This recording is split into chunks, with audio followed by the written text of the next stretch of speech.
విఘ్నులైన ప్రేక్షక మహాశయులకు, క్రీస్తునందు నా ప్రియ సహోదరి సహోదరులకు, పరిశుద్ధుడును సర్వసృష్టికి కారణభూతుడైన మన అద్వితీయ దేవుని పేరటను, ఆయన ప్రియకుమారుడు సర్వమానవాళి రక్షకుడైన మన యేసుక్రీస్తు వారి శ్రేష్టమైన నామములోను నా హృదయపూర్వక వందనములు శుభములు తెలియజేయుచున్నాను. ఈ వీడియోలో మనము దేవుని రాజ్యము బలముతో వచ్చుట రూపాంతరమా అనేటువంటి విషయాన్ని సందర్భసహితంగా పరిశీలన చేసేటువంటి ప్రయత్నం మనం చేద్దాం. దేవుని రాజ్యము బలముతో వచ్చుట రూపాంతరమా అనేటువంటిది నా అభిప్రాయం కాదు. ఇది రాజమండ్రికి చెందినటువంటి ప్రముఖ బోధకులైనటువంటి డాక్టర్ జాన్ వెస్లీ గారి పాత పాట. ఇది వెస్లీ గారి పాటే కాదండి. వాస్తవానికి భవిష్యవాదాన్ని ఆశ్రయించేటువంటి వాళ్ళు మత్తయి సువార్త 16వ అధ్యాయము 27 నుండి 28 వచనాలను విశ్లేషించే పనిలో భాగంగా ఈ పాత పాటనే పాడుతూ ఉంటారు. కాబట్టి ఈ వీడియోలో మనం మత్తయి సువార్త 16వ అధ్యాయము 27, 28 వచనాల యొక్క సవివరణని మనం చూద్దాం. అయితే ముందుగా నేను ఒక చిన్న విషయాన్ని స్పష్టం చేయాలనుకుంటున్నాను. ఏంటంటే, నాకు వెస్లీ గారి పట్ల ఏ విధమైనటువంటి ద్వేషం కానివ్వండి, అసూయ కానీ, వ్యక్తిగతమైనటువంటి కక్షలు కానీ ఏమి లేవు.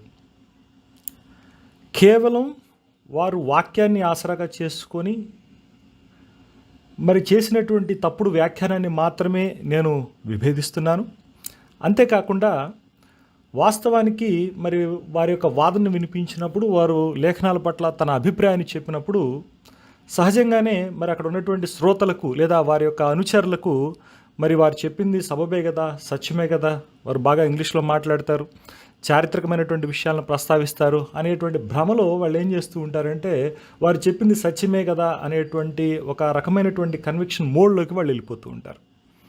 అయితే ఈ వీడియో ద్వారా నా యొక్క ప్రయత్నం ఏంటి అని అంటే, వీరిని అదేవిధంగా వారి యొక్క శ్రోతలను సైతం ఆలోచించి వాక్యాన్ని ఉన్నట్టుగా సందర్భ సహితంగా అర్థం చెప్పాలి, లేదా వారికి అర్థం చేసుకునేలాగా దోహదపడాలి అనేటువంటిదే నా యొక్క ఉద్దేశం. సామెతలు 18వ అధ్యాయము 17వ వాక్య భాగాన్ని మనం గమనిస్తే, వ్యాజ్యమందు వాది పక్షము న్యాయంగా కనబడను, అయితే ఎదుటివాడు వచ్చిన మీదట వారి సంగతి తేటపడను. The first plead his case seems right until another comes and examines him. కాబట్టి వారు చెప్పినప్పుడు మీరు వారి మాటలు విన్నటువంటి మీలో అనేకులకు ఇది సబబే కదా అనేటువంటి ఆలోచన అనేటువంటిది రాకపోదు. కానీ ఇప్పుడు నేను మీ ముందుంచేటువంటి ప్రశ్నల ద్వారా, నేను మీకు అందించేటువంటి కొన్ని లోతైనటువంటి విషయాల ద్వారా ఈ ఆలోచన అనేటువంటిది సవాలు చేయబడుతుంది అనేటువంటి విషయాన్ని నేను ముందుగానే ప్రస్తావిస్తున్నాను. అంతేకాకుండా సామెతలు 27వ అధ్యాయము 17వ వాక్య భాగాన్ని కనుక మనం గమనిస్తే, ఇనుము చేత ఇనుము పొదగినట్లు ఒకడు తన చెలికానికి వివేకము పుట్టించును. As iron sharpens iron, so one person sharpens another. కాబట్టి నా యొక్క ఈ ప్రయత్నము ఏమిటి అని అంటే, మన యొక్క మెదడులకు బూజును వదిలించి పొదును పెట్టేటువంటి ప్రయత్నం అనేటువంటిది నా యొక్క ప్రయత్నం. అయితే ఈ వీడియో యొక్క టైటిల్ అనేటువంటిది మీరు కనుక చాలా జాగ్రత్తగా గమనిస్తే, దేవుని రాజ్యము బలముతో వచ్చుట రూపాంతరమా. అయితే ఈ విషయాన్ని నేనేమంటున్నానంటే, a false position propagated by doctor John Wesley debunked. అంటే ఆ విషయాన్ని మేము పూర్తిగా విభేదిస్తూ మరి వారి యొక్క వాదనలోని డొల్లతనాల్ని, దానికి సంబంధించినటువంటి పూర్వపరాలను ఇప్పుడు మీ ముందుంచేటువంటి ప్రయత్నం చేస్తున్నాను. 2021వ సంవత్సరం జూన్ నెల 24వ తేదీన జాన్ వెస్లీ మినిస్ట్రీస్ ద్వారా ప్రత్యక్ష ప్రసారం గావించబడినటువంటి ఆరాధనా కార్యక్రమంలో యేసుక్రీస్తు రెండవ రాకడ ఇప్పటికే జరిగిపోయిందా అనేటువంటి అంశంపై సహోదరులు వెస్లీ గారు మాట్లాడుతూ, త్వరగా అంటే త్వరగా కాదు, అది భవిష్యత్తులో జరగనై ఉన్నది అనేటువంటి వక్రభాషను జోడిస్తూ, గతికవాదులు అంటే ప్రెట్రిస్టులను తప్పుబట్టేటువంటి ప్రయత్నం బాహాటంగానే చేయటం జరిగింది. దానికి గాను వారు వినియోగించినటువంటి తర్కం కానివ్వండి, పొందుపరిచినటువంటి లేదా పేర్కొన్నటువంటి మరి చారిత్రక విషయాలు కానివ్వండి, చాలా వరకు కూడా లోపభూయిష్టంగా ఉన్నాయి. వారు గంట సేపు చేసినటువంటి సుదీర్ఘమైనటువంటి ప్రసంగంలో డోలాయమానమైన తర్కాన్ని ఆశ్రయించటం. రెండవదిగా మత్తయి సువార్త 16వ అధ్యాయము 27 నుండి 28 వచనాలను విశ్లేషిస్తూ వచనం, అదేవిధంగా సందర్భం, నిర్దేశించినటువంటి సుస్పష్టమైనటువంటి అభిప్రాయాన్ని నిర్హేతుకంగా వక్రీకరించారు. మూడవదిగా వ్యాఖ్యాన నియమావళిలోని మౌలిక సూత్రాలైన సందర్భము అంటే కాంటెక్స్ట్, శ్రోతల సంబంధం అంటే ఆడియన్స్ రిలవెన్స్ వంటి వాటిని పూర్తిగా విస్మరించారు. నాలుగవదిగా మనుష్య కుమారుడు తన రాజ్యముతో వచ్చుట రాకడ గూర్చినది కాదు, రూపాంతరము గూర్చి చెప్పినది అని వక్ర భాష్యం. ఐదవదిగా ఏలియా మరణించకుండా ఉన్న వారికి మోషే మరణించిన వారికి ప్రతినిధిగా ఉన్నారు అనేటువంటి విషయాన్ని చెప్పటం. ఆరవదిగా గతికవాదులను అంటే ప్రెట్రిస్టులను అబద్ధికుల సరసన చేర్చి తన శ్రోతల ఆలోచన సరళిని పక్కదారి పట్టించే ప్రయత్నం చేశారు. ఏడవదిగా ప్రెట్రిస్ట్ సిద్ధాంతకర్తగా కేథోలిక్ జీసూట్ విభాగానికి సంబంధించినటువంటి లూయిస్ అల్కాజర్ అని వక్రీకరించారు. చివరిగా లూకాసు వార్త 21వ అధ్యాయంలో 2 విషయాలు అంటే యెరూషలేము నాశనము, అదేవిధంగా కడవరి దినాల్లో అంటే భవిష్యత్తులో జరిగే కార్యాల గురించి పేర్కొనడం జరిగింది అని లూకాసు వార్త 21వ అధ్యాయాన్ని 2 విభాగాలుగా ఏకాభిప్రాయం కలిగినటువంటి అధ్యాయాన్ని విడగొట్టేటువంటి ప్రయత్నం చేశారు. ఇప్పుడు వారి వక్రీకరణకు నోచుకున్నటువంటి వాక్య భాగాన్ని మనం ఒకసారి చూద్దామండి. మత్తయి సువార్త 16వ అధ్యాయము 27 నుండి 28 వచనాలను చూద్దాం. మనుష్య కుమారుడు తన తండ్రి మహిమ గలవాడై తన దూతలతో కూడా రాబోచున్నాడు. అప్పుడు ఆయన ఎవని క్రియల చొప్పున వానికి ఫలమిచ్చును. ఇక్కడ నిలిచి ఉన్నటువంటి వారిలో కొందరు మనుష్య కుమారుడు తన రాజ్యముతో వచ్చుట చూచు వరకు మరణము రుచి చూడరని నిశ్చయముగా మీతో చెప్పుచున్నాను. శ్రోతలు ఇక్కడ ఈ బోర్డులో ఉన్నటువంటి వాటిని కలర్ మార్చి హైలైట్ చేసినటువంటి వాక్య భాగాన్ని చాలా జాగ్రత్తగా పరిశీలించవలసిందిగా మనం చేస్తూ ఉన్నాను. ఈ మత్తయి సువార్త 16వ అధ్యాయము 27, 28 వాక్య భాగాలని వివరించేటువంటి పరంపరలో భాగంగా ఆయా మతశాఖలు భిన్నమైనటువంటి అభిప్రాయాలని వెలుబుచ్చుతూ ఉంటాయి. కొందరు దేవుని రాజ్యము బలముతో వచ్చుట రూపాంతర అనుభవంతో సరిపోల్చేటువంటి ప్రయత్నం చేస్తారు. మరికొందరు పెంతుకోస్తు పండుగ నాడు ఇది నెరవేరిందని బోధించేవాళ్ళు ఉన్నారు. మూడవదిగా ఇది భవిష్యత్తులో 2వ రాకడలో నెరబోతుందని బోధించేవాళ్ళు ఉన్నారు.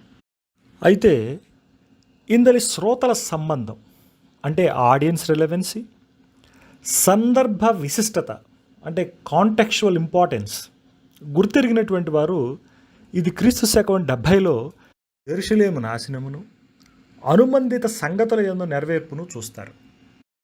వీరినే ప్రెటరిస్టులు అంటారు, అంటే తెలుగులో గతికవాదులు అని అంటారు.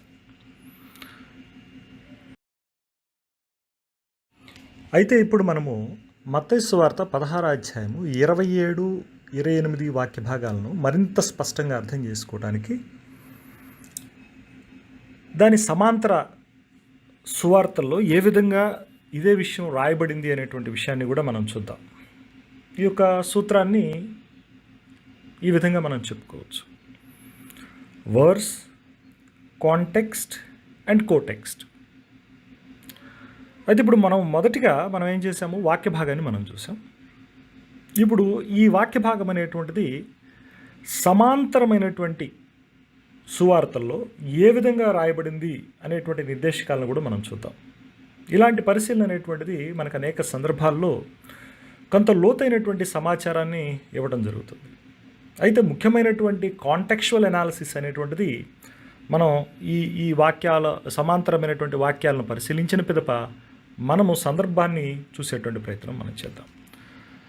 మార్కు సువార్త 8వ అధ్యాయము 38 నుండి 9వ అధ్యాయం మొదటి వచనం కనుక మనం గమనిస్తే 38వ వాక్య భాగం ఈ విధంగా రాయబడి ఉంది. వ్యభిచారమును పాపమును చేయు ఈ తరము వారిలో నన్ను గూర్చియు నా మాటలను గూర్చియు సిగ్గుపడువాడెవడో వానిని గూర్చి మనుష్య కుమారుడు తన తండ్రి మహిమ గలవాడై పరిశుద్ధ దూతలతో కూడా వచ్చినప్పుడు సిగ్గుపడునని చెప్పాను. చాలా జాగ్రత్తగా గమనించండి. ఇక్కడ ఈ కాంటెక్స్ట్లో టైం రిలేటెడ్ ఈవెంట్స్ని చాలా జాగ్రత్తగా హైలైట్ చేయడం జరిగింది. వాటిని చాలా జాగ్రత్తగా గమనించవలసిందిగా శ్రోతలను మనం చేస్తూ ఉన్నాను. ఇంకొక మరో ముఖ్యమైనటువంటి విషయం ఏంటి అనంటే, ఈ మార్కు సువార్త 8వ అధ్యాయము ఈ 38వ వాక్య భాగం తరువాత అన్నెసెసరీలీ అంటే లేదా రాంగ్లీ ఇక్కడ ఏమైందంటే చాప్టర్ డివిజన్ అనేటువంటిది జరిగినట్లుగా 9వ అధ్యాయము మొదటి వచనానికి ఈ మత్తయి సువార్త 16వ అధ్యాయము ఈ 28వ వాక్య భాగం షిఫ్ట్ అయిపోయినట్టుగా కనపడుతూ ఉంటుంది. వాస్తవానికి తక్కిన సువార్తలో కనుక మనం చూస్తే సమాంతర సువార్తల్లో ఒక్కచోటే రాయబడ్డట్టుగా ఒక్క ఈవెంట్గా మనకు కనబడుతూ ఉంటుంది. కానీ ఇక్కడ మార్క్స్ సువార్తలో జరిగినటువంటి చాప్టర్ డివిజన్స్ ఏదైతే ఉందో దానిలో జరిగినటువంటి పొరపాటు కారణంగా ఇక్కడ మరో అధ్యాయంలో స్టార్ట్ అవటాన్ని బట్టి చాలామంది ఇది మరొక విషయంగా లేకపోతే ఇది ప్రత్యేకమైనటువంటి ఘటనగా ఈ మత్తయి సువార్త 16వ అధ్యాయం 27-28 వాక్యాల మధ్య అగాధాన్ని సృష్టించేటువంటి ప్రయత్నం కూడా జరుగుతూ ఉంటుంది. ఈ విషయాన్ని గమనించగలరు శ్రోతలు. ఇప్పుడు 9వ అధ్యాయం మొదటి వచనాన్ని కూడా మనం చూద్దాం. మరియు ఆయన ఇక్కడ నిలిచి ఉన్నటువంటి వారిలో కొందరు దేవుని రాజ్యము బలముతో వచ్చుట చూచు వరకు మరణము రుచి చూడరని నిశ్చయముగా మీతో చెప్పుచున్నాను. నేను 6 దినములైన తరువాత యేసు పేతురును యాకోబును యోహానును మాత్రము వెంటబెట్టుకొని ఎత్తైన ఒక కొండ మీదికి ఏకాంతముగా వారిని తోడుకొని పోయి వారి ఎదుట రూపాంతరము పొందెను. అంతలో ఆయన వస్త్రములు ప్రకాశమానమైనవియు మిగుల తెల్లవియునునయ్యను. లోకమందు ఏ చాకలిను అంత తెల్లగా చలువ చేయలేడు. మరియు మోషేయు ఏలియాయు వారికి కనబడి యేసుతో మాటలాడుచుండిరి. అప్పుడు పేతురు, బోధకుడా, మనమిక్కడ ఉండుట మంచిది. మేము నీకు ఒకటియు మోషేకు ఒకటియు ఏలియాకు ఒకటియు 3 పర్ణశాలలు కట్టుదమని చెప్పాను. ఇక్కడ చాలా జాగ్రత్తగా గమనించండి. ముఖ్యమైనటువంటి విషయాలను ఇక్కడ బోల్డ్ చేయడంతో పాటుగా అండర్లైన్ అదేవిధంగా కలర్ మార్చి హైలైట్ చేయడం కూడా జరిగింది. వీటి మీద శ్రోతలు దృష్టి ఉంచవలసిందిగా మరొకసారి నేను మనం చేస్తూ ఉన్నాను.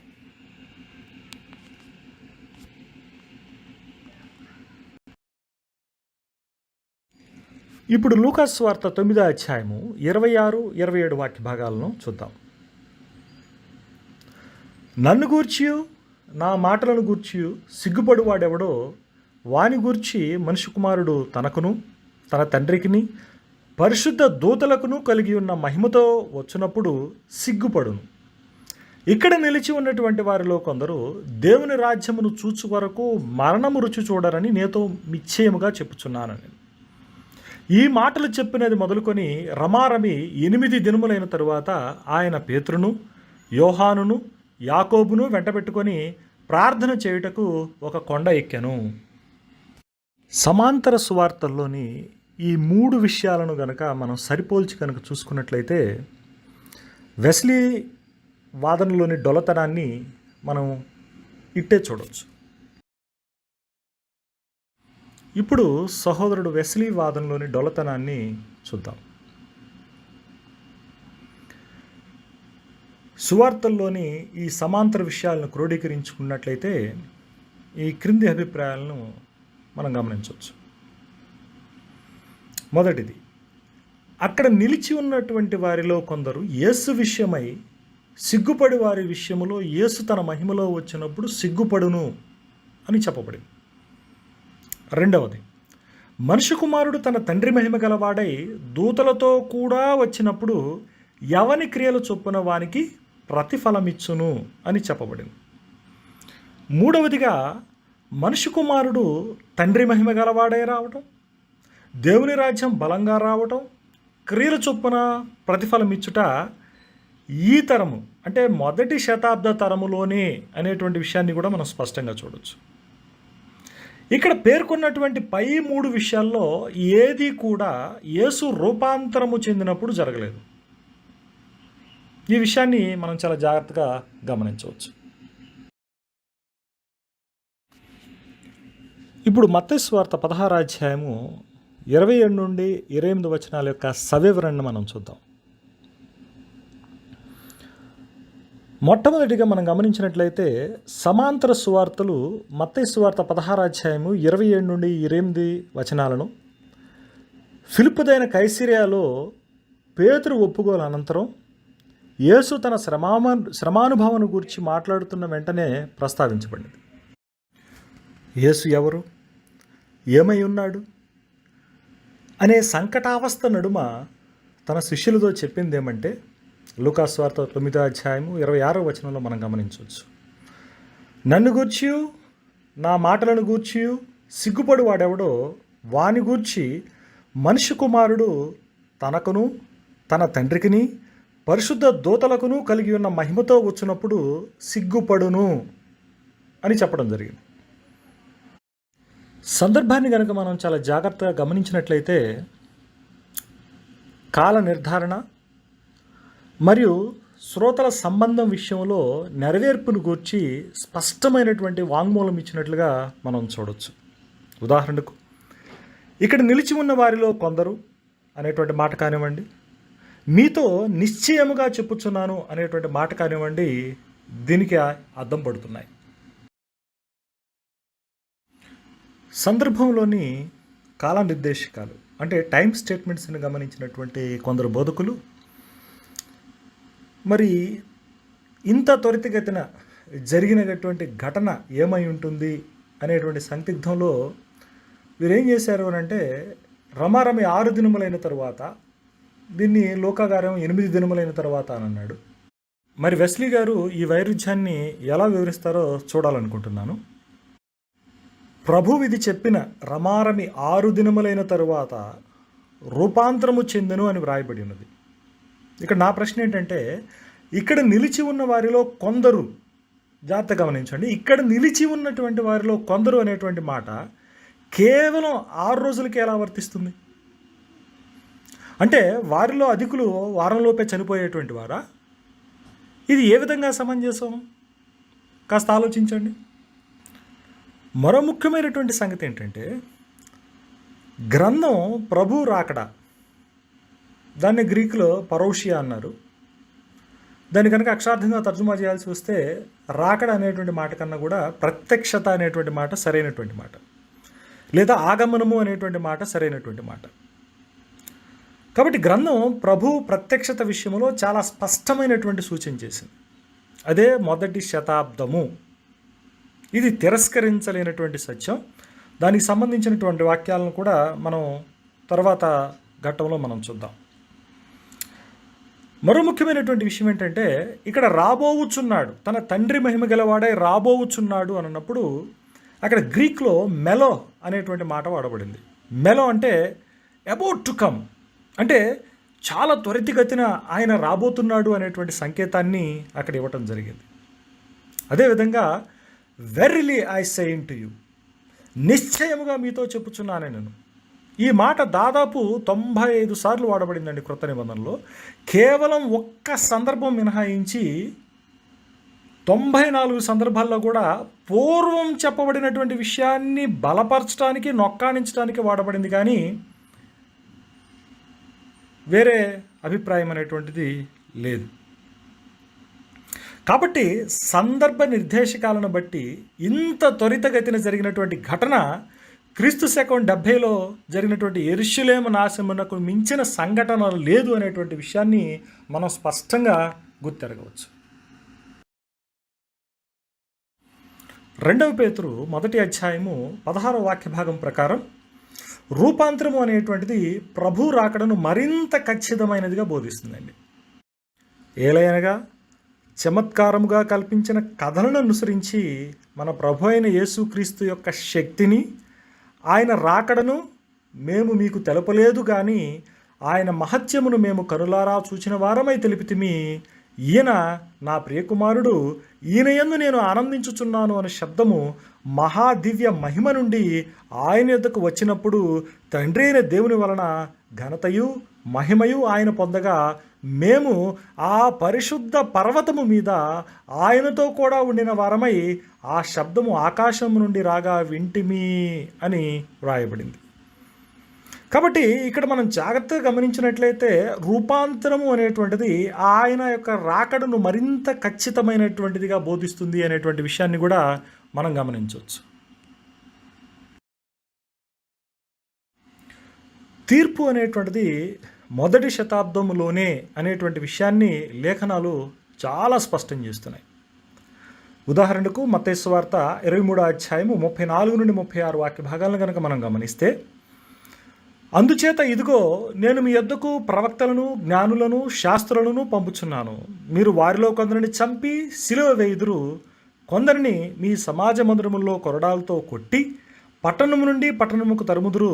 నీతిమంతుడైన హేబేలు రక్తము మొదలుకొని బలిపీఠమునకును దేవాలయమునకును మధ్య మీరు చంపిన బరకియా కుమారుడకు జకర్యా రక్తము వరకు భూమి మీద చిందింపబడిన నీతిమంతుల రక్తమంతయు మీ మీదికి వచ్చును. ఇవన్నీ ఈ తరము వారి మీదకి వచ్చునని మీతో నిశ్చయముగా చెప్పుచున్నాను అని ప్రభు అయినటువంటి యేసుక్రీస్తు వారు చెప్పినటువంటి మాటలను మనం ఇక్కడ గమనించవచ్చు. చాలా జాగ్రత్తగా గమనించండి. ఇక్కడ ముఖ్యమైనటువంటి మాటలను బోల్డ్ చేయడం, కలర్ మార్చడం అనేటువంటిది జరిగింది. భూమి మీద చిందింపబడిన నీతిమంతుల రక్తమంతయు మీ మీదకి వచ్చును, ఇవన్నీ ఈ తరము వారి మీదకి వచ్చునని మీతో నిశ్చయముగా చెప్పుచున్నాను.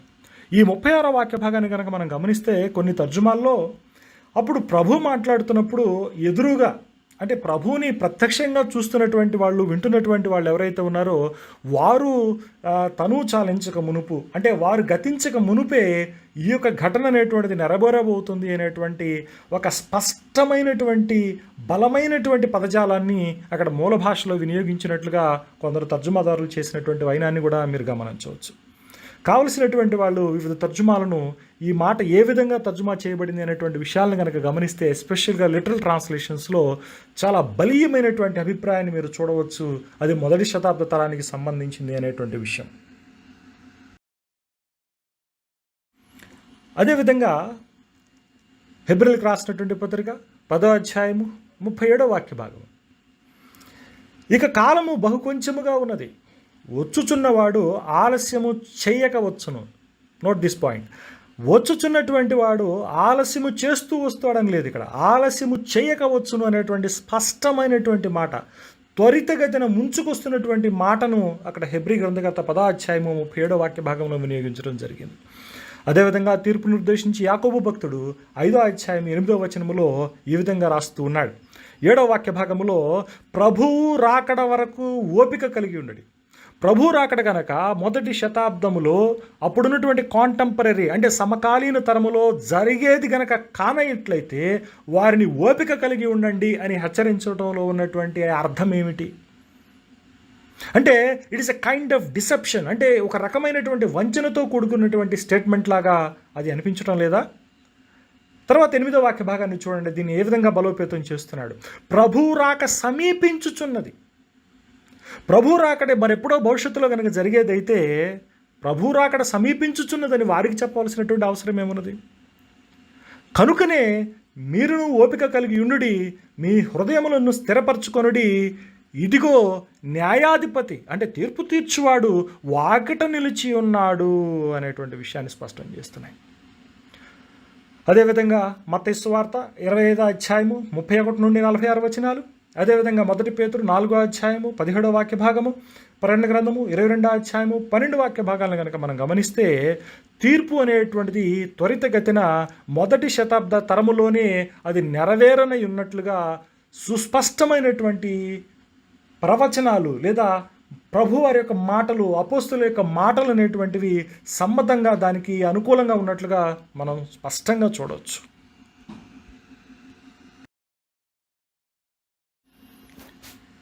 అయితే ఈ తీర్పు అనేటువంటిది మరేదో కాదు, క్రీస్తు శకం 70లో జరిగినటువంటి యెరూషలేము నాశనం.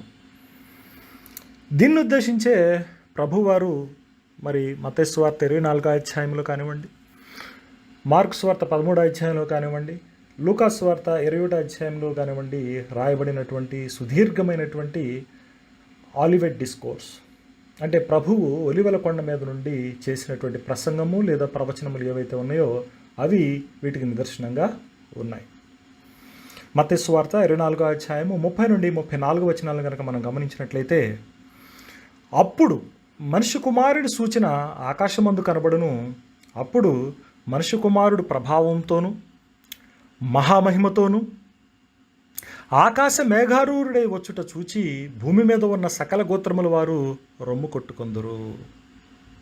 34వ వచనాన్ని కనుక జాగ్రత్తగా గమనించినట్లయితే అక్కడ ఒక గైడ్ లైన్ పారామీటర్ అనేటువంటిది సెట్ చేయబడింది వీటి యొక్క నెరవేర్పుకి. అది ఎంత స్పష్టంగా ఉందో చూడండి. ఇవన్నీ జరుగు వరకు ఈ తరము గతింపుదని నిశ్చయముగా మీతో చెప్పుచున్నాను.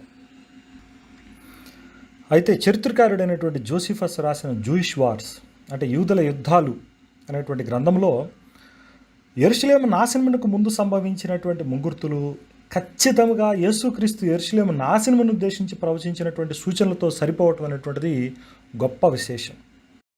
జోసిఫస్ రాసినటువంటి వార్స్లో 6వ పుస్తకం 5వ అధ్యాయము పేజీ నెంబర్ 258 నుండి 60 పేజీల్లో జోసిఫస్ ఈ విధంగా రాయటం జరిగింది. పస్కా పండుగ అనంతరం దేవాలయంలో పలు ప్రాంతాల్లో సూర్యాస్త సమయమునకు ముందు రథములు, సాయుధులైనటువంటి సైనికులు కవాతుగా యెరూషలేము చుట్టూ ఆకాశంలో ఎగురుతున్నట్లుగా కనిపించాయి అనేటువంటి విషయాన్ని రాయటం జరిగింది.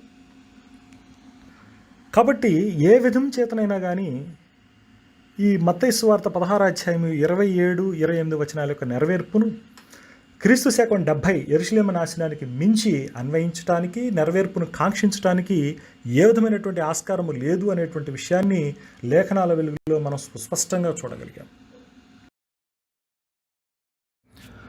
అయితే నేటి క్రైస్తవ ప్రపంచానికి యెరూషలేము నాశనం యొక్క విశిష్టత అనేటువంటిది తెలియకపోవటం చాలా విచారకరమైనటువంటి సంగతి. ప్రొఫెసర్ జేమ్స్ స్టూవర్ట్ రసెల్ అనేటువంటి కాంగ్రిగేషనల్ పండితుడు ది పరోషియా అనేటువంటి తన గ్రంథములో యెరూషలేము నాశనం యొక్క విశిష్టతను తెలియజేస్తూ పేజీ నెంబర్ 546లో రాసినటువంటి మాటలు చాలా అద్భుతంగా ఉంటాయి. యెరూషలేము నాశనం అనేటువంటిది చరిత్రక పుటల్లో ఉత్కంఠందరూ రేపే ట్రాయ్ ముట్టడి లేదా క్యాథరేజ్ పతనం వంటి సంఘటన కాదు. ఇది చరిత్రలో ఒక అసాధారణ ఘటన, లోకములో దైవిక పాలనకు దృశ్య సంకేతం. ఇది ఒక శకం యొక్క అంతము, మరొక శకం యొక్క ఆరంభము. ఈ ఘటన నూతన సంగతుల ఆరంభానికి నాంది పలికింది. మోషే వ్యవస్థ, ఈజిప్ట్ యొక్క అద్భుతాలు, సీనాయి కొండ, మెరుపులు మరియు ఉరుములు, ఇశ్రాయేలుకు యెహోవా అనుగ్రహించిన అద్భుతమైనటువంటి ప్రత్యక్షత సుమారు 15 శతాబ్దాల తరువాత ఇప్పుడు రద్దు చేయబడుతుంది. సర్వోన్నతునికి మరియు నిబంధన ప్రజలకు మధ్య గల ఒడంబడిక రద్దు చేయబడినది. మెస్సియానిక్ రాజ్యం అనగా మధ్యవర్తిచే పాలించబడే దైవిక ప్రభుత్వం ఎట్టకేలకు ఇజ్రాయెల్కు సంబంధించినది దాని ముగింపు దశకు చేరుకుంది.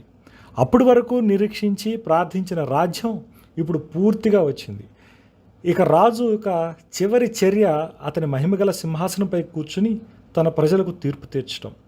తదుపరి అతను రాజ్యాన్ని తండ్రి అయినటువంటి దేవునికి అప్పగించును. ఇదే దేవుని వాక్య ప్రకారం యెరూషలేము నాశనం యొక్క ప్రాముఖ్యత. ఇది ప్రత్యేకమైన వాస్తవం లేదా ఏకాంతమైన విపత్తు కాదు. ఇది అనుబంధము కలిగినదై ఇటు భౌతిక లోకంలోనే కాదు, అటు ఆత్మీయ లోకంలోనూ, పరలోకం మరియు నరకంలోనూ యాదృచ్ఛిక సంఘటనల సమూహానికి కేంద్రంగా ఉంది.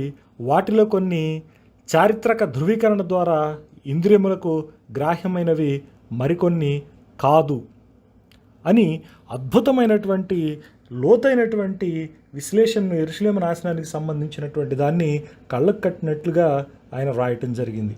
అంతేకాకుండా ఆయన గ్రంథంలో ఆయన మలాకీ దగ్గర నుంచి ప్రారంభించి ప్రకటన గ్రంథం వరకు కూడా మరి వ్యాఖ్యానాన్ని ప్రత్యేకించి అంత్యదినాల దృక్కోణంలో మరి వివరించడమే కాకుండా లేఖనముల యొక్క సమన్వయాన్ని, ఏకాభిప్రాయాన్ని కాపాడుతూ అవన్నీ కూడా ఏ విధంగా 77 యెరూషలేము నాశనం నాటికి నెరవేరినవో అని చాలా అద్భుతంగా స్కాలర్లీ లెవెల్లో రాసినటువంటి గ్రంథం ది పరోషియా.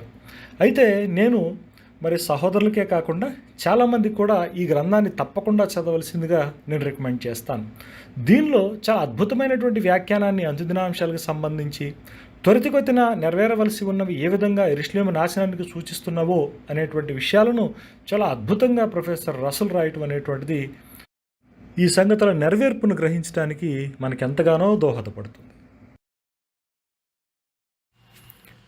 ఇప్పుడు లూయిస్ డెల్ అల్కాజర్ గురించి వాస్తవం ఏంటో మనం తెలుసుకుందాం. జాన్ వెస్లీ గారు క్యాథలిక్ విభాగానికి చెందినటువంటి జేసూట్ థియోలోజియన్ అయినటువంటి లూయిస్ డెల్ అల్కాజర్ని ప్రస్తావిస్తూ నేటి గతికవాద భావజాలానికి ఇతన్ని మూలకారకుడిగా పేర్కొనడం జరిగింది. వీరికి ఉద్దేశం ప్రకారం లూయిస్ డెల్ అల్కాజర్ అనేటువంటి వ్యక్తి క్యాథలిక్ నేపథ్యం కలిగి ఉన్నటువంటి వాడు కనుక ఆయన చేసినటువంటి ఆ వ్యాఖ్యానం కానివ్వండి, లేదా ఈ యొక్క భావజాలం కానివ్వండి, సహజంగానే తప్పు అనేటువంటి ఒక వక్రీకరణను ఆయన తీసుకురావడానికి ప్రయత్నం చేసి ఆయన యొక్క కుటిల నీతిని బయటపెట్టారు.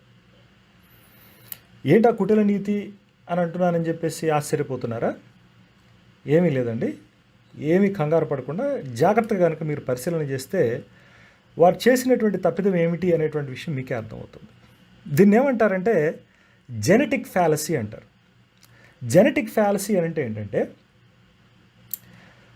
దాని యొక్క డెఫినేషన్ ఈ విధంగా ఉంటుంది: a fallacy of irrelevance that is based solely on someone's or something's history, origin or source rather than its current meaning or context.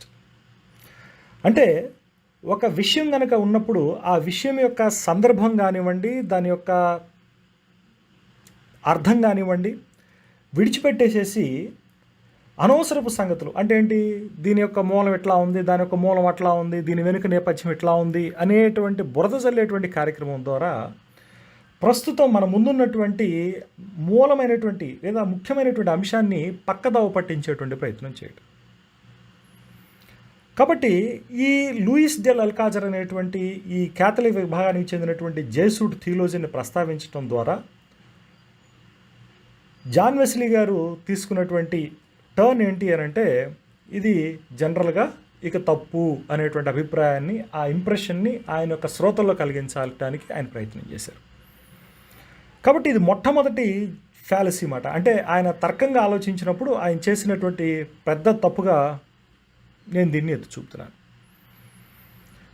అయితే ఈ లూయిస్ డెల్ అల్కాజర్ గురించినటువంటి ఇంకా కాస్త మరింత నేపథ్యాన్ని లేదా అసలు ముఖ్యంగా లోతులోనికి వెళ్ళేటువంటి ప్రయత్నం చేద్దాం.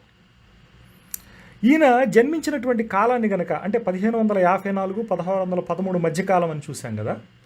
ఇది కనుక మీరు చాలా జాగ్రత్తగా గమనిస్తే ఇది ఈ 15-16 శతాబ్దాల్లో జరిగినటువంటి రిఫార్మేషన్ మూమెంట్ ఉంది చూశారు. ఈ రిఫార్మేషన్ మూమెంట్ పీరియడ్కి సంబంధించినటువంటి వ్యక్తిగా మీరు దీన్ని గుర్తించవచ్చు, ఇతన్ని గుర్తించవచ్చు. కొంతమంది స్కాలర్స్ ఈయన ఏమని గుర్తిస్తారంటే రిఫార్మేషన్ ఉద్యమానికి ప్రతిదాడిగా ఈయన రచన చేయడం జరిగింది అనేటువంటి విషయాన్ని చాలామంది బాహాటంగానే ఒప్పుకుంటారు. ఏమిటి అంటే ఈ 16వ శతాబ్దానికి లేదా 15వ శతాబ్దంలో ఉన్నటువంటి ఈ యొక్క రెస్టోరేషన్ మూమెంట్ ఏవైతే ఉందో ఈ రెస్టోరేషన్ మూమెంట్లో మరి అప్పుడు ఉన్నటువంటి ఆ యొక్క ప్రధానమైనటువంటి వక్తలు తెలుసు, మీ అందరికీ కూడా వినే ఉంటారు. మార్టిన్ లూథర్ గారి గురించి కానివ్వండి, జాన్ హస్ కానివ్వండి, జాన్ విక్లిఫ్ కానివ్వండి, ఈ విధంగా కొందరు ప్రముఖులు క్యాథలిక్ సంఘంలో నుంచే బయటకు వచ్చి క్యాథలికుల యొక్క తప్పిదాలను ఎండగట్టినటువంటి వాళ్ళు. ఉదాహరణకి 1517 సంవత్సరంలో కనుక మీరు చూస్తే మార్టిన్ లూథర్ గారు ఏం చేశారంటే ఈ 95 థీసిస్ అనేటువంటిది మరి అక్కడ విటన్బర్గ్ క్యాసిల్కి ఆయన బాహాటంగా దాన్ని మరి గోడకి కొట్టడం అనేటువంటి విషయాన్ని కూడా మీ అందరికీ తెలిసే ఉంటుంది. సహజంగా అప్పటి నుంచి ఈ రిఫార్మేషన్ ఉద్యమానికి ఒక అంకురంగా దాన్ని భావిస్తారు. కానీ ఇది కొంత కాలంగా జరిగినటువంటి పోరాటం అనేటువంటి విషయాన్ని మీరందరూ కూడా తెలుసుకోవాలి. అయితే ఈ ఈ ఈ ఎవరైతే ఈ కాథలిక్ వ్యవస్థలో నుంచి బయటకు వచ్చినటువంటి ఈ యొక్క సంస్కర్తలు ఎవరైతే ఉన్నారో వారిని ప్రొటెస్టెంట్ సంస్కర్తలు అని అంటున్నాం. వారు ఏం చేశారంటే ఈ రోమన్ క్యాథలిక్ చర్చ్ యొక్క పాపాల వ్యవస్థను, అంటే పోపు యొక్క ఆధిపత్యాన్ని, ఆ ఆధిపత్యంలో ఉన్నటువంటి వ్యవస్థని ఇది క్రీస్తు విరోధమైనటువంటిది, అంతేకాకుండా ప్రకటన గ్రంథం 17లోని మహావేశిగా కూడా వాళ్ళు భావించి వాళ్ళ యొక్క రచనల్లో వాళ్ళు ఏం చేశారంటే ఈ అభిప్రాయాన్ని రాయడం జరిగింది. అప్పుడు క్యాథలిక్లు ఏం చేశారంటే దీన్ని డిఫెన్స్ చేసుకోవాల్సినటువంటి పరిస్థితి ఏర్పడింది. అంటే ఇక్కడ వాస్తవం ఏమిటి, ఇది వక్రీకరణ అనేటువంటి విషయాన్ని వాళ్ళు చెప్పదలిచారు. దానిలో భాగంగానే ఇక్కడ లూయిస్ డెల్ అల్కాజర్ అనేటువంటి ఈ జేసూట్ విభాగానికి చెందినటువంటి థియోలోజియన్ ఏం చేశాడంటే కొన్ని రచనలు చేపట్టడం జరిగింది. అంతేకాకుండా ఇక్కడ ఇంకొక విషయాన్ని కూడా ప్యారలల్గా మనం మాట్లాడాల్సినటువంటి లేదా గుర్తు చేసుకోవాల్సినటువంటి అవసరం ఉంది. ఏంటంటే ఇక్కడ ఈ రిఫార్మేషన్ ఉద్యమానికి సంబంధించినటువంటి సంస్కర్తలేమో పోపుని, ఆ రోమన్ క్యాథలిక్ వ్యవస్థని ఏమంటున్నారు, క్రీస్తు విరోధని, మహావేశిగాను వాళ్ళు చిత్రీకరిస్తున్నారు. ఇప్పుడు వీళ్ళకి వాస్తవం చెప్పాలి. వాస్తవం చెప్పాలి అని అంటే అక్కడ సందర్భంలో ఉన్నటువంటి దాని యొక్క ఉద్దేశము ఇది అని చెప్పాల్సినటువంటి అవసరం ఉంటుంది. కాబట్టి ఈ తరుణంలోనే ఏమైందంటే కొంతమంది ఏమో గతికవాద భావజాలాన్ని తీసుకున్నారు, అంటే ప్రెట్రిస్టిక్ పొజిషన్ తీసుకున్నారు. మరికొందరు ఏం చేశారంటే ఫ్యూచరిస్టిక్ పొజిషన్ తీసుకున్నారు. అయితే లూయిస్ డెల్ అల్కాజర్ అనేటువంటి వ్యక్తి ఏం చేశారంటే ఎక్కువ శాతం, అంటే ఇంకా స్పష్టంగా చెప్పాలి అని అంటే లూయిస్ ప్రకటన గ్రంథంలోని అధిక భాగము రోము మరియు క్రైస్తవం యొక్క మొదటి 6 శతాబ్దాల చరిత్రతో సరితూగుతుంది అనేటువంటి విషయాన్ని ప్రతిపాదన చేశాడు. ప్రకటన గ్రంథంలోని చివరి 3 అధ్యాయాలను కనుక విడిచిపెడితే ఆయన యొక్క అభిప్రాయం ప్రకారం ఇదంతా కూడా మొదటి శతాబ్ద కాలానికి లేదా మొదటి 6 శతాబ్దాల కాలానికి సంబంధించినటువంటి చారిత్రక నెరవేర్పుతో ఆయన చూశాడు. ఇది ఇక్కడ మనం గమనించదగినటువంటి విషయం. అయితే మరి వెస్లీ గారి ఆలోచనలోని ఇంకొక డొల్లతనాన్ని కూడా నేను మీ ముందు ఉంచేటువంటి ప్రయత్నం చేస్తాను. చరిత్రను కనుక మనం చాలా జాగ్రత్తగా గమనిస్తే మనకి దొరుకుతున్నటువంటి సమాచారం ఏంటంటే హెంటేనియస్, ఆయన పూర్తి పేరు జాన్ హెంటెన్. ఈయన 1499 నుండి 1566 మధ్యకాలంలో జీవించినటువంటి ఒక బైబిల్ ఎక్సిజిట్ అండి ఆయన, అంటే బైబిల్ విశ్లేషకుడు. ఈయన డొమినికన్ దేశానికి చెందినటువంటి బైబిల్ పండితుడు అన్నమాట. ఈయన ఏం చేశాడు అని అంటే అల్కాజర్ వ్యాఖ్యానానికి శతాబ్ద కాలం ముందు, అంటే 100 సంవత్సరాల క్రిందటే ఏం చేశారంటే ప్రకటన గ్రంథంలోనే అధిక భాగం నెరవేరింది అనేటువంటి విషయాన్ని రాశాడు. మరి ఈ విషయం వెస్లీ గారికి తెలుసా? ఈ విషయాన్ని వెస్లీ గారికి తెలిస్తే ఎందుకు బయట పెట్టకుండా ఎందుకు లూయిస్ డెల్ అల్కాజర్ అనేటువంటి విషయాన్ని బయట పెట్టాడు అని అంటే ఈ విషయం మీద ఆయనకి సరైనటువంటి అవగాహన కానివ్వండి, సరైనటువంటి పరిశోధన కానీ చేయలేదు అనేటువంటి విషయం స్పష్టమవుతుంది. అయితే వారు వినియోగించినటువంటి కుతర్కము అనేటువంటి విషయాన్ని కూడా నేను ప్రస్తావన చేశాను. అయితే దాన్నే జెనెటిక్ ఫ్యాలసీ అని అంటారు అనేటువంటి విషయాన్ని కూడా నేను చెప్పాను. అయితే వారికి ఇదే కౌంటర్గా నేను ఇంకొక ఆర్గ్యుమెంట్ కూడా చెప్తాను. ఫ్రాన్సిస్కో రిబెరా అనేటువంటి ఇంకొక స్పానిష్ జేసూట్ థియోలోజియన్, ఆయన 1537 నుండి 1591 మధ్యకాలంలో జీవించినటువంటి వ్యక్తి.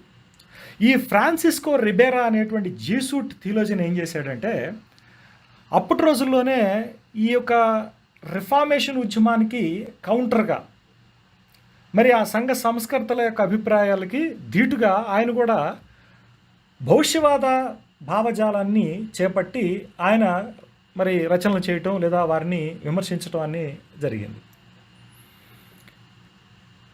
విచిత్రం ఏంటంటే నేటి భవిష్యవాద ఆలోచనలకు సూత్రధారిగా చెప్పొచ్చండి. అంటే ఉదాహరణకు దేవాలయం నిర్మించబోతుంది, అంత్యక్రీస్తు వస్తాడు, ఈ వగేరా వగేరా ఏవైతే ఇప్పుడు ప్రస్తుతం ప్రీమిలినియల్ లోకంలోనూ హిస్టారిసిస్ట్ అనేటువంటి అభిప్రాయం కలిగినట్టు, అంటే ప్రకటన గ్రంథం అనేటువంటిది ఇప్పుడు నెరవేరుతూ ఉన్నది, రాకడ దగ్గరగా ఉంది అని చెప్పేటువంటి అభిప్రాయాన్ని, అంటే చారిత్రక నెరవేర్పును సమకాలీనంగా చూస్తూ ముందుకు పోతూ ఉంటారు. వారిని ఏమంటారంటే హిస్టారిసిస్ట్స్ అంటారు.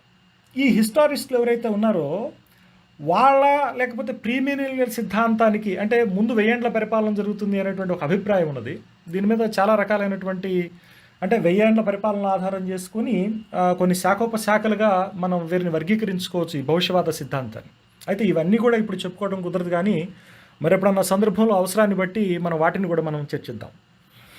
అయితే ఈ ప్రీమిలేనియం లేదా హిస్టారిసిజం అనేటువంటి ఎవరైతే ఉన్నారో, ఆ అభిప్రాయం ఎవరైతే ఉన్నారో వారి యొక్క ఆలోచనలకి ఇతన్ని మూల సూత్రధారిగా చెప్పుకోవచ్చు. విచిత్రం ఏంటంటే జాన్ వెస్లీ గారు చెప్తున్నటువంటి లేదా ఆయన తీసుకున్నటువంటి పొజిషన్ ఏదైతే ఉందో ఆ పొజిషన్లో ఉన్నటువంటి పలు విషయాలు ఆల్రెడీ ఫ్రాన్సిస్కో రిబేరా వర్గం లేదా ఆ యొక్క నేపథ్యం కలిగినటువంటి వాళ్ళు ఆయన యొక్క అభిప్రాయాలుగా మనం ఈ మూలాలను కూడా మనం చూడవచ్చు. మరి ఇప్పుడు గతికవాదుల్ని ఈ లూయిస్ డెల్ అల్కాజర్ యొక్క భావజాలాన్ని కలిగి ఉన్నట్టు లేకపోతే దానికి ఆరాధ్యుడు అనేటువంటి విషయాన్ని చెప్తూ ఆయన క్యాథలిక్ గనక మరి వీళ్ళందరూ కూడా తప్పుడు అభిప్రాయాన్ని లేదా తప్పుడు సిద్ధాంతాన్ని కలిగి ఉన్నారనేటువంటి బురద చల్లుతున్నప్పుడు మరి ఈ విషయాన్ని మరి నేను తిరిగి వాళ్ళకి ఆపాదిస్తూ ఉన్నాను. మరి ఈ విషయాన్ని వారు అంగీకరిస్తారా? ఇప్పుడు వెస్లీ గారు ప్రస్తుతం చేపడుతున్నటువంటి అభిప్రాయాలు ఏవైతే ఉన్నాయో, భవిష్యవాదానికి సంబంధించినటువంటి ఏవైతే మూలమైనటువంటి సిచ్యువేషన్స్ అంటే మూలమైనటువంటి కొన్ని పాయింట్స్ ఏవైతే ఉన్నాయో వీటన్నిటినీ కూడా మరి మూల ఆద్యుడిగా మూల సూత్రధారిగా ఫ్రాన్సిస్కో రిబేరాని మనం పేర్కొనవచ్చు. కాబట్టి ఏదైనా విషయాన్ని మనం విమర్శించాలి అనుకున్నప్పుడు దాని మీద క్షుణ్ణంగా అధ్యయనం చేయవలసినటువంటి అవసరం ఉంది. అయితే గతికవాద భావజాలం మీద సరైనటువంటి అవగాహన కానీ లేకపోతే సరైనటువంటి పరిశీలన అనేటువంటిది ప్రవచనాల మీద కానీ చేయకపోవటం అనేటువంటిది మరి ఇలాంటి విమర్శకుల యొక్క వాదనలోని డొల్లతనంగా మనకు కనిపిస్తూ ఉంటుంది.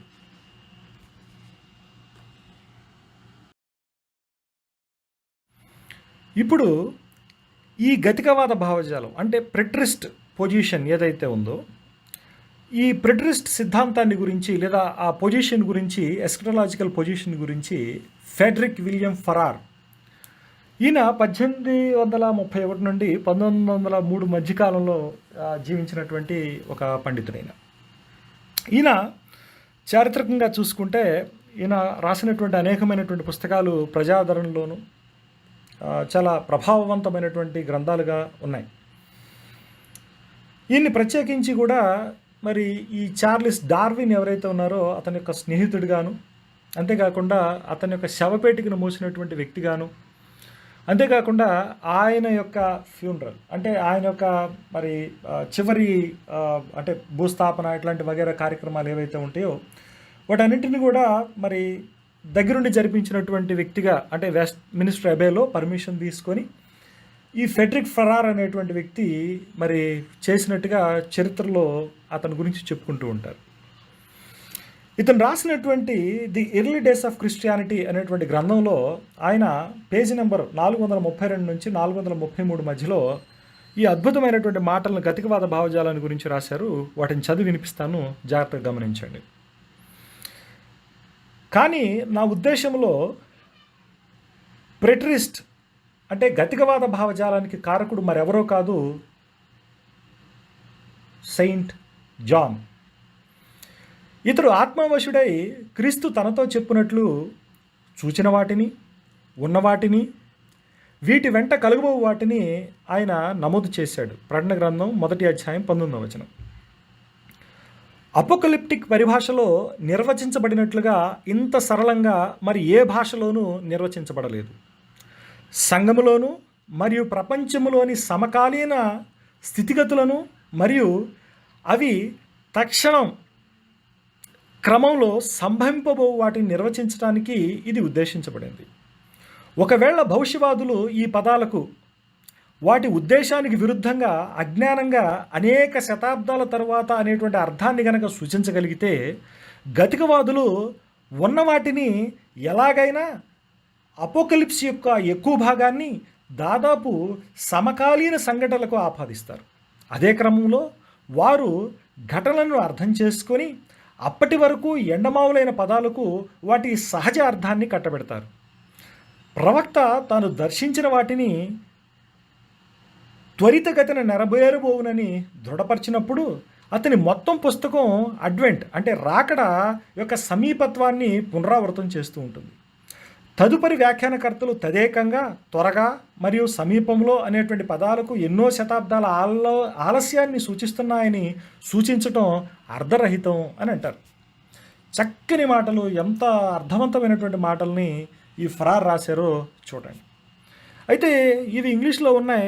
మరి వీటిని మరి శ్రోతలను దృష్టిలో పెట్టుకొని చాలామందికి ఇది దగ్గరికి చేయాలనేటువంటి ఉద్దేశంతో దీన్ని అనువదించి మరి తెలుగులో రాయటం జరిగింది. ఆసక్తి కలిగినటువంటి వాళ్ళు మరి ఫరార్ రాసినటువంటి the early days of Christianity అనేటువంటి గ్రంథంలో 432 పేజీలో ఉన్నటువంటి ఈ యొక్క మాటల్ని మీరు చదవచ్చు.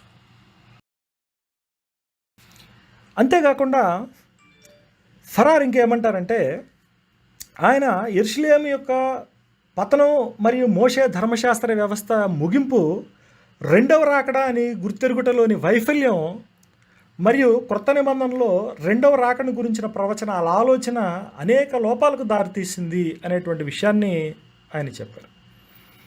అంటే ఇక్కడ శ్రోతలు గమనించాలి, యెరూషలేము నాశనము అనేటువంటిది ఒక సాధారణమైనటువంటి సామాన్యమైనటువంటి ఘటన కాదు. మనం ఇందాక కూడా జేమ్స్ స్టూవర్ట్ రాసినటువంటి పరోష అనేటువంటి గ్రంథములో ఆయన చెప్పినటువంటి మాటలు మనం చూసాం. అంతేకాకుండా ఇంకెంతోమంది పండితులు యెరూషలేము నాశనం యొక్క ప్రాముఖ్యతను అద్భుతమైనటువంటి మాటలతో వర్ణించడం, వివరించడం జరిగింది. అయితే సమయానుకూలంగా దాని మీద ఒక ప్రత్యేకమైనటువంటి వీడియో చేసి మరి పండితులు ఏమన్నారు అనేటువంటి విషయాన్ని కూడా మీ ముందు ఉంచేటువంటి ప్రయత్నం చేస్తాను. అయితే ఈ వీడియో ద్వారా అయినా సరే శ్రోతలు కాలం యొక్క విలువను, అంటే బైబిల్ ఏ కాలాన్ని సూచిస్తుందో అది 1వ శతాబ్దం అనేటువంటి విషయాన్ని, అదేవిధంగా తీర్పు అనేటువంటిది ఏదైతే ఉందో అది 1వ శతాబ్దానికి సంబంధించిందని, అంతేకాకుండా వీటికి యెరూషలేము నాశనానికి ఉన్నటువంటి ఈ అనుబంధాన్ని మీరందరూ కూడా గుర్తించగలిగి దాని మీద మరింత పరిశోధన, అధ్యయనం కనుక చేస్తే మరింత లోతైనటువంటి విషయాలను మీరు తెలుసుకోగలుగుతారు అనేటువంటి విషయాన్ని నేను మీ ముందు ఉంచుతున్నాను. ఇప్పుడు వెస్లీ గారికి లేదా భవిష్యవాదులకి నాదొక ప్రశ్న. 2వ దశలోనిక 2వ అధ్యాయం మొదటి 2 వచనాలను కనుక మీరు జాగ్రత్తగా గమనిస్తే, సహోదరులారా, ప్రభు దినము ఇప్పుడే వచ్చి ఉన్నట్లుగా, అంటే లిటరల్ ట్రాన్స్లేషన్లో కనుక చూస్తే హ్యాజ్ ఆల్రెడీ కమ్, అంటే వచ్చి ఉన్నట్టుగా, ఆత్మ వలనైనను మాట వలనైనను మా యొద్ద నుండి వచ్చినదని చెప్పిన పత్రిక వలనైనను ఎవడైనను చెప్పిన ఎడల మీరు తొందరపడి చంచల మనస్కులు కాకుండవలననియు బెదరకుండవలననియు మన ప్రభు అయిన యేసుక్రీస్తు రాకడను బట్టి మనము ఆయన యొద్ద కూడుకొనుటను బట్టి మిమ్మును వేడుకొనుచున్నాము అని అంటున్నారు. అదేవిధంగా 2వ తిమోతి 2వ అధ్యాయము 17 నుంచి 18 వచనాలను చూసినప్పుడు పునరుద్ధానం గురించి కూడా ఇదే విధమైనటువంటి మాటలు మనకు కనపడుతూ ఉంటాయి.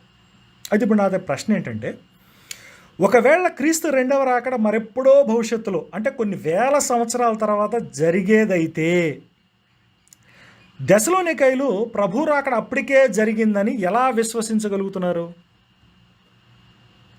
మొదటిగా అసలు వారికి ఈ ఆలోచన ఎక్కడిది? రెండవదిగా రాకడ విశ్వ వినాశనముతో కూడుకొని గనక ఉన్నట్లయితే వారు ఆ విషయాన్ని ఎలా నమ్మగలుగుతారు? దీనికి మరి మీ సమాధానం? కాబట్టి ఇప్పటికైనా మీరు ఈ ప్రెట్రిజం లేదా గతికవాద భావజాలం ఏదైతే ఉందో ఇది పూర్తిగా లేఖనాలతో సంబంధం కలిగి ఉన్నదని, ప్రభు ప్రవచించినటువంటి విధంగా మరి లేఖనాలన్నీ కూడా మరి క్రీస్తు శకం 77 నాటికి నెరవేరినవని, లూకాసు సువార్త 20వ అధ్యాయం 20వ వచనంలో చెప్పబడ్డట్టుగా రాయబడినవన్నీ నెరవేరుటకై అవి ప్రతిదండన దినములు కనుక మరి యెరూషలేము యొక్క నాశనాన్ని గుర్తించి ఈ అంత్య దినాంశాలు అనేటువంటి ఏవైతే ఉన్నాయో ఇవి 1వ శతాబ్దానికి సంబంధించినవి. కానీ మరి క్రైస్తవులైనటువంటి వాళ్ళు అజ్ఞానంతో, అపార్థాలతో, అపోహలకు పోయి వారు ఏం చేస్తున్నారు అని అంటే భవిష్యత్ కాలానికి అన్వయిస్తూ వాక్యాన్ని వక్రీకరిస్తూ అన్యుల నోట మరి అబాసు పాలవుతూ ఉన్నటువంటి పరిస్థితిని, వైనాన్ని మనం చూస్తూ ఉన్నాం. కనుక ఎప్పటికైనా కూడా ప్రవచనాలను వాటి యొక్క ప్రాపర్ కాంటెక్స్ట్లో మనం పెట్టి ప్రభువారి యొక్క మాటలను, ఆత్మనిర్దేశించినటువంటి మాటలను చూడవలసిందిగా మీ అందరికీ ప్రేమపూర్వకంగా మనం చేస్తూ ఉన్నాను. ఈ వీడియో కనుక మీకు నచ్చితే లైక్ చేయండి, ఉపయోగపడుతుంది అనుకుంటే షేర్ చేయండి, అభిప్రాయాన్ని పంచుకోవాలనుకుంటే కామెంట్ చేయండి. ఇలాంటి మరిన్ని వీడియోల కోసం preterist.tv అనే యూట్యూబ్ ఛానల్ని సబ్స్క్రైబ్ చేసుకోండి. ఇతర వివరాలకు మా ఫేస్బుక్ పేజీని కానివ్వండి, లేదా 9440761223 అనేటువంటి వాట్సాప్ నెంబర్కి కానివ్వండి, మీ యొక్క అభిప్రాయాలను, మీ యొక్క ప్రశ్నలను, మీ యొక్క సందేహాలను మాకు తెలియజేయగలరు. మరో చక్కటి అంశంతో మళ్ళీ కలుద్దాం. అప్పటి వరకు దేవుడు మిమ్మల్ని దీవించును గాక.